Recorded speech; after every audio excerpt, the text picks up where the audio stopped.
Assalamualaikum warahmatullahi wabarakatuh. Halo semuanya, saya Mutiara Prilia Dewi Rahmawati dengan NBI 12122000114 dari program studi manajemen mata kuliah Business Relationship kelas B. Di sini saya akan menjelaskan materi mengenai repeat purchasing. Repeat purchasing dalam hubungan bisnis merujuk pada tindakan pelanggan yang secara konsisten melakukan pembelian dari pemasok yang sama dalam jangka waktu tertentu. Meskipun mereka memiliki jalan alternatif, ini merupakan indikator penting dari kepuasan dan loyalitas pelanggan, serta keberhasilan pemasok dalam mempertahankan hubungan bisnis jangka panjang. Selanjutnya ada ikatan pelanggan sebagai penentu pembelian berulang. Bonding atau ikatan memainkan peran penting sebagai penentu perilaku ini. Perilaku pembelian berulang dapat dibedakan berdasarkan apakah terjadi tanpa pengaruh bonding atau jika bonding menjadi faktor utama. Pembelian berulang tanpa bonding didasarkan pada penawaran ini atau layanan tambahan. Bonding sendiri dapat disebabkan oleh faktor ekonomi atau psikologis seperti kepercayaan dan komitmen yang dapat diperkuat oleh ketiga penyebab repeat purchasing lainnya.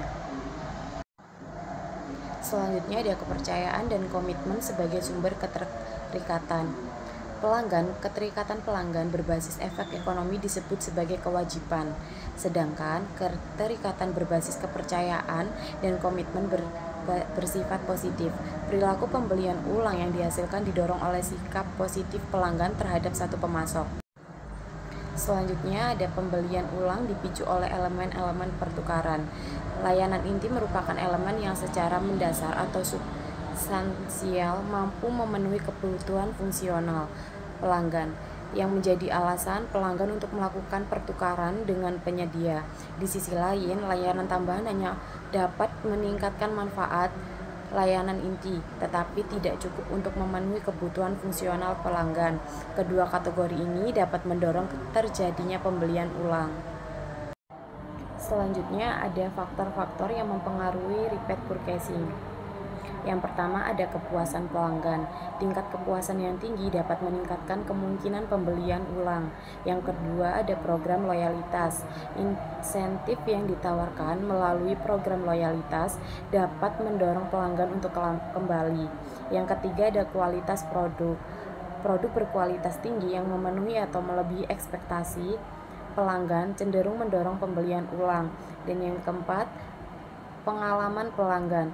Pengalaman positif dalam interaksi dengan perusahaan, baik dalam pembelian maupun layanan purna jual, dapat mempengaruhi keputusan pelanggan pembelian ulang. Selanjutnya ada strategi untuk meningkatkan repeat purchasing.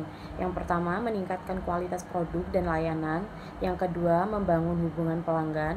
Yang ketiga, menjaga keterlibatan pelanggan. Yang keempat, mengumpulkan umpan balik. Selanjutnya, mengukur repeat purchasing. Ada 3 metode. Yang pertama, rasio pembelian ulang. Menghitung persentase pelanggan yang melakukan pembelian lebih dari sekali. Yang kedua, metode frekuensi pembelian. Mengukur seberapa sering pelanggan melakukan pembelian dalam periode tertentu.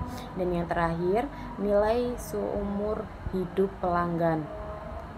Estimasi total pendapatan yang dapat dihasilkan dari seorang pelanggan selama hubungan mereka dengan perusahaan.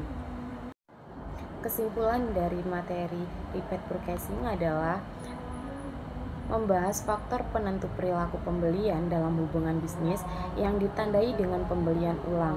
Indikator pembelian ulang terlihat pada struktur manfaat pelanggan dan keunggulan pemasok. Pembelian ulang tanpa keterikatan pelanggan dapat berasal dari layanan inti atau tambahan dan berfokus pada pengaturan layanan tambahan untuk mendorong pembelian ulang yang dapat didasarkan pada keterikatan ekonomi atau psikologis seperti kepercayaan dan komitmen. Sekian yang dapat saya sampaikan. Terima kasih.